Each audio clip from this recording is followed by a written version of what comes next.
Their response to their inspections causing a head teacher to commit suicide is to phone head teachers all week, organising more inspections. Completely void of all humanity, this worthless organisation even used this opportunity to try and justify a higher budget. That means Ofsted has the same death toll as Dennis Rader, the infamous BTK killer. Now, some of you might be hopeful that Sir Martin Oliver is going to bring about meaningful change and make Ofsted more constructive and healthy for the school community. If so, you are incredibly naive. This is why schools in England are held hostage by Ofsted. But this raises an important question. How are all these policies schools put into place to win Ofsted's approval policed? It's one thing to tell teachers you need to do A, B, and C, or else Ofsted won't be pleased. Or else how will students learn? But it's another thing to force teachers to comply with Ofsted's kinks. So how's it all policed? Simple. Learning walks, book inspections, relentless meetings, and endless feedback. And I'm not talking about one or two of these a term. You will be drowning in inspections and meetings. For instance, in Australia and New Zealand, I had a staff meeting once a term. In Abu Dhabi, it was once a fortnight. In England, I used to have 4 meetings a week, and it's not over quickly either. They'll come prepared with questions, PowerPoints, they'll show videos, introduce new policies and practices, establish new rules, and many of these meetings will be in person too. Schools in England are absolutely obsessed with meetings. But why? It's because they don't trust you. They need to constantly ram Ofsted compliance guidelines down your throat in case Ofsted comes to your school. So schools in England want to make sure the quality of teaching appears to be very good to Ofsted. So they constantly monitor and inspect you, criticize you, and relentlessly force-feed you feedback, thinking that doing so is going to make you as scared of Ofsted as they are. Going to help you improve your teaching craft as efficiently as possible. No biggie. But if he misses problem 9, we'll pull your accreditation and you'll bring shame on your community. No pressure, but if he misses problem 9, you're out of a teaching job. David, it's problem 9. You know problem 9. Relax. But that's not how it's done. In the first school I ever worked in Perth, Western Australia, I met a math teacher who gave me the best teaching advice I've ever received. He told me that each year, pick one thing to work on and just focus on improving that one thing. And I did. I just picked one thing each year to work on, like taking more detailed notes in my teacher planner, and it worked. Each year I was improving my craft substantially by picking just one thing until it became second nature to me. With my 8-year teaching career now complete, that is still the best advice I've ever received. Now, if their advice seems reasonable to you, you're in for a bad time, because you can throw that reasonable concept in the trash when working in England. Here, you can only develop your craft based off that passive-aggressive feedback you got from that random SLT member who just waltzed into your classroom for 2 minutes at one time. In all the countries I've worked in, I have never been flooded with so many different avenues of feedback on how to do my job. The most invasive are the hyper-vigilant learning walks. Here's what it's like. You'll be teaching a class. Some arrogant and proud SLT member will walk in unannounced. They won't make any eye contact, not even knock before opening the door. They'll just barge in and start looking through the students' books, with their minds aimed at one thing. If it was Ofsted looking through this book, would they like what they see and get aroused or not? Is the marking frequent enough? Is the presentation neat enough? Has all the spelling, grammar, and punctuation in their books been corrected? And then, silently, they'll leave. And you'll just know you'll expect an email with all the concerns they found. Not real concerns, mind you, just lack of compliance concerns for the sake of satisfying Ofsted. And boy, the patronizing and condescending tone of these emails. That's what this was referencing in my classroom flow example. Sir, someone's at the door.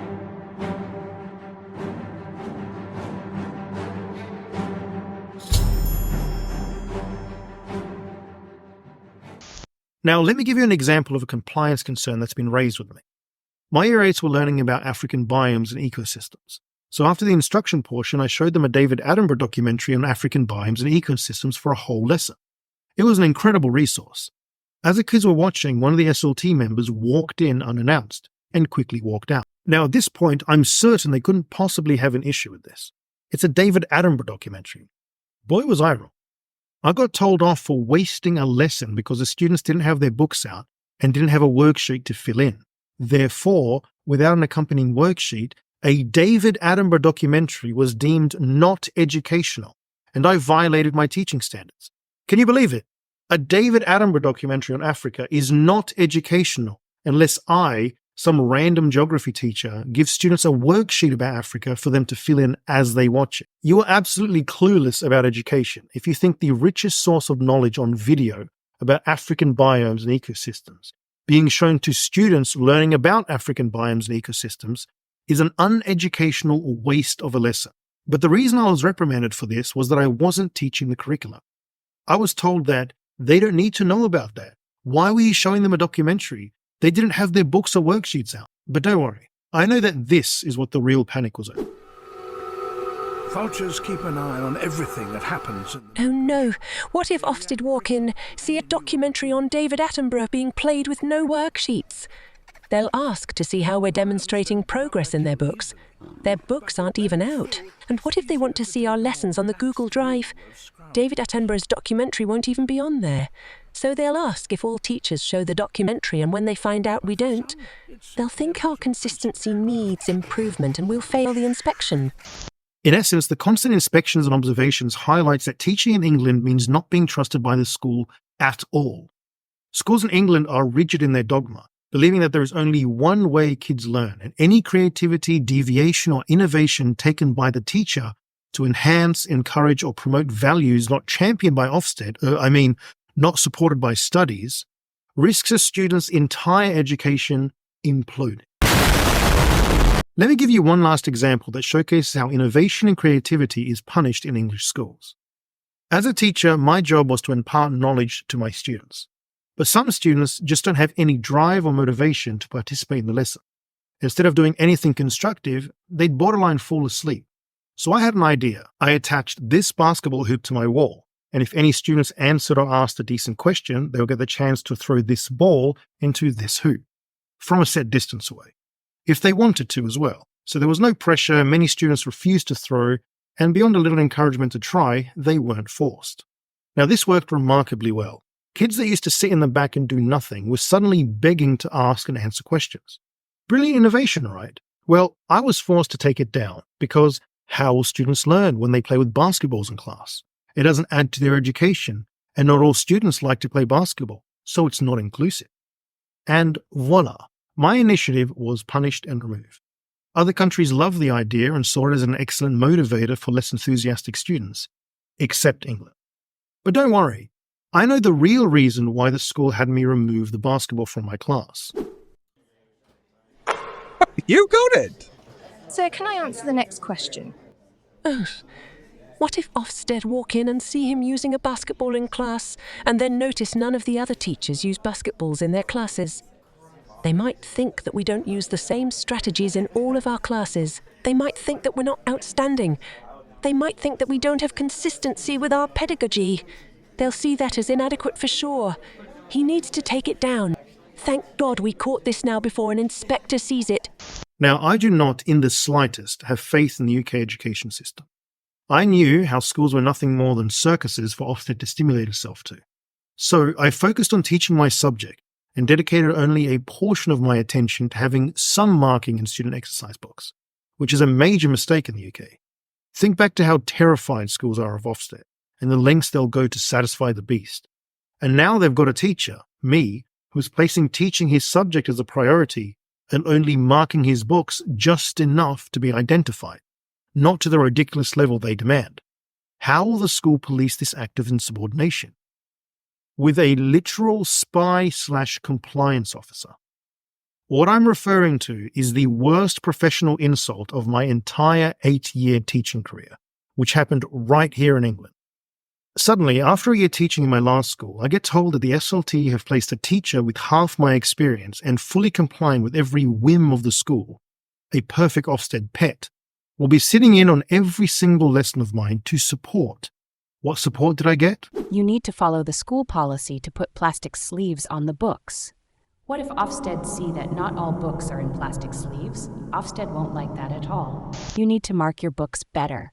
What if Ofsted see this? They won't be pleased with this amount of marking at all. The school policy is to wait outside the classroom to boost attendance.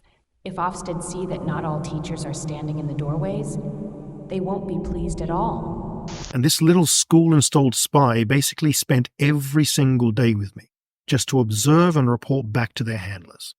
The last time I experienced this type of supervision, I was a pre-service student teacher, still at university, with an official mentor and supervisor on my prac. Just like every other teacher in training. My mentor would sit in on every class and give me feedback and strategies because I was still learning to teach as a university student. That was 8 years ago. But in England, they would think twice taking a teacher with 8 years' experience in 7 schools, 4 countries, and 3 continents, and replicating the teaching conditions he was in before he even graduated university. They belittled me, undermined me, and embarrassed me, while crossing so many lines it took a mental toll on me. They chose a co-worker in my department, not a formal mentor or senior teacher. They involved them in meetings about my progress, and then SLT members began to gaslight and lie to me about what was really going on, to the point that not a single person involved had the same story as another. But with the truth being somewhere in the middle, the picture was clear.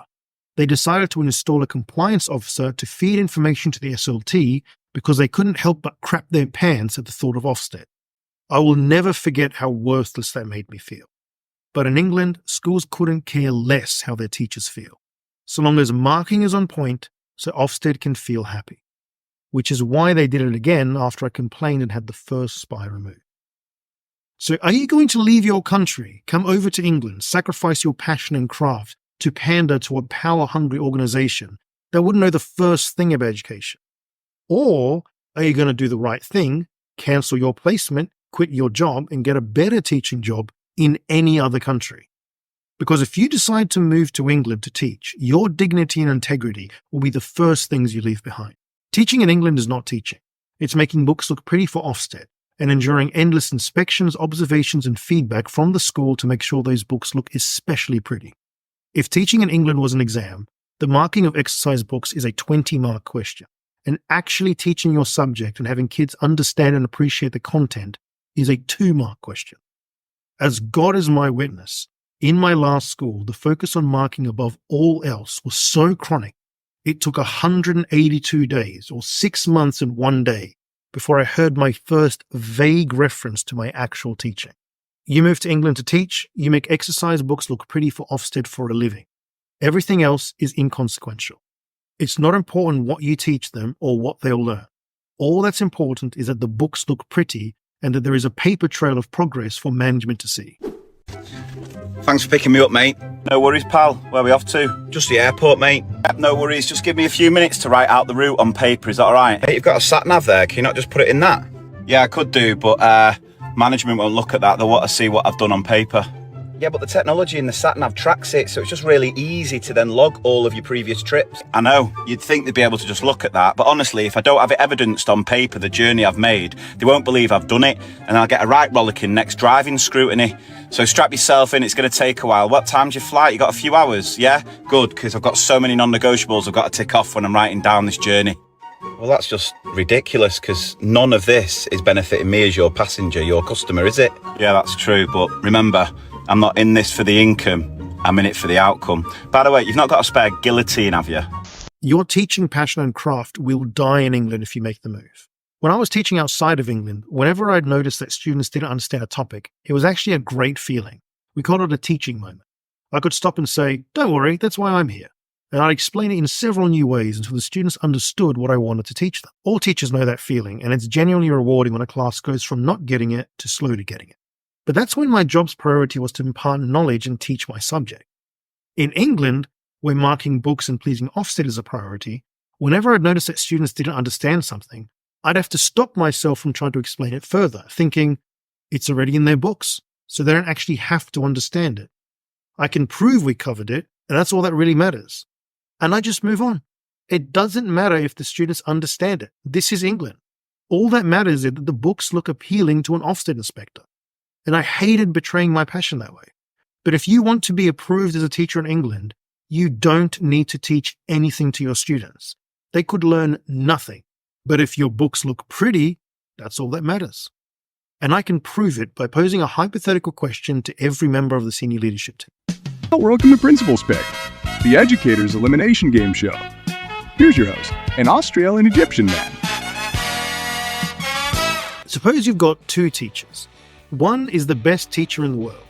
This man has perfect subject knowledge. Everybody respects and adores him, and he can make any student understand any concept. All his classes exhibit perfect behavior, and his creativity in explaining complex concepts is unparalleled. But he only marks exams and tests and doesn't mark his students' notes at all, like Ofsted would like, because he is there to nurture minds and inspire students with his subject, which he does, and marking books to impress a clueless watchdog group serves no purpose in achieving his noble goal. So he does none of it. He's too pragmatic for that. That's the first teacher. The other teacher is a very lazy teacher that does bare minimum. This man does just enough not to get fired. He's not very knowledgeable in his subject, relying on textbooks for the most part. His students don't understand anything from his teaching, nobody respects him, and the behavior in almost all of his classes is nothing short of horrific. But this guy loves to make fun of his students in a secret WhatsApp group. So every day after school, he stays behind and marks his students' exercise books to an excellent standard, correcting the content, spelling, punctuation, grammar, and all sorts. Essentially ticking all of Ofsted's boxes to an incredible standard, just to make sure he doesn't miss something ignorant a student says for his buddies to laugh at. He's too cringy for them. That's the second teacher. Now the choice is simple. SLT must fire one of these teachers, either the best teacher in the world with no evidence of Ofsted marking, or the very lazy teacher with excellent Ofsted marking. Now we go to our audience members made up entirely of head teachers, principals, and members of the senior leadership team to cast their votes and choose which teacher they would fire. And results of our audience poll revealed that 100% would fire the best teacher in the world and keep the lazy teacher to appease the beast of Ofsted. Outside of England, the choice is a no-brainer. Fire the lazy teacher. But in England, I am certain that the senior leadership team would fire the best teacher in the world just to keep Ofsted happy with the marking of a very lazy teacher.